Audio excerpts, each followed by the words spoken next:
Dogo wewe njoo hawaibaji hivyo. Yaani hawaibi hivyo. Kwa hiyo nimeiba nimekosea. Umekosea sasa hii simu. Yaani hamna mbona unichukulia tu vizuri. Hamna hii na madeni. Sasa ukichukua hii simu na madeni hata ile ya kulipia madeni utatolea wapi sasa? Yaani unasema afu pia na vitu vingine umeona? Kwenye begi. Na kibegi hapa na simu nyingine. Umezigua kinoma. Iba vizuri, hebu rudia.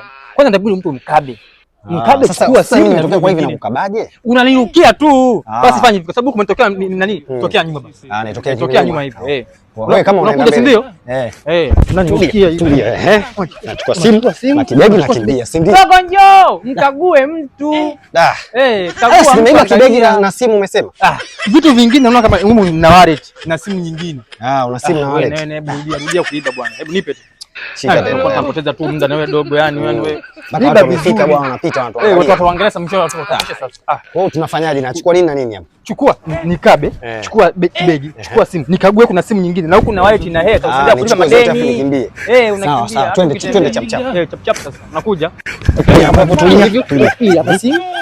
Wallet iko hapa na hela. Usinisumbue sasa, vitu vingine nionyeshe. Simu nyingine hapa. Hapa. Nakimbia. Unakimbia unaondoka. Sawa, asante. Huo ndio wizi sasa.